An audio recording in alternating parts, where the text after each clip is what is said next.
30 ఏళ్లుగా నా పోరాటానికి స్ఫూర్తినిస్తున్న నా భర్త నందమూరి తారక రామారావు గారి ఆత్మకి శాంతి కలగాలని మనస్ఫూర్తిగా కోరుకుంటూ, నిరంతరంగా ఎన్నాళ్ళు ఈ పోరాటం సాగుతుందో నాకే తెలియదు.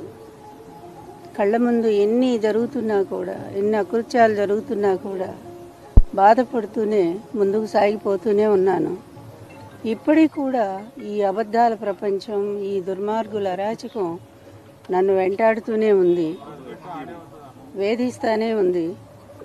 ఎన్ని రకాలుగా అవమానాలు ఎదుర్కోవాలో నాకే తెలియట్లా. నేను చేసిన తప్పేంటో ఇప్పటికి కూడా నాకు తెలియదు. ఆయన నన్ను వివాహం చేసుకున్నారు, అందరి ముందే చేసుకున్నారు, లక్షలాది జనం ముందు అనౌన్స్ చేసి చేసుకున్నారు, భారీగా ఇంటికి తీసుకొచ్చారు, గౌరవం ఇచ్చారు. చివరి వరకు ఆయన ఆరోగ్యం కోసం, ఆయన ఆనందం కోసం, తర్వాత ఆయన అధికారంలో రావటం కోసం నిరంతరం కృషి చేశాను. ఒక చిన్న పదవి తీసుకోలేదు, ₹1 డబ్బు ఆశించలేదు, నిస్వార్థంగానే మిగిలిపోయాను. చివరికి ఆయన వెళ్ళిపోయారు. ఎందుకు వెళ్ళిపోయారో కూడా తెలుసు, ఎన్ని కుతంత్రాలు జరిగాయో. ఆ తర్వాత కూడా వాళ్ళు వదిలిపెట్టకుండా అదే అబద్ధాలను కంటిన్యూ చేస్తూ నా జీవితాన్ని నాశనం చేయడానికి ప్రయత్నం చేస్తూ ఉన్నారు.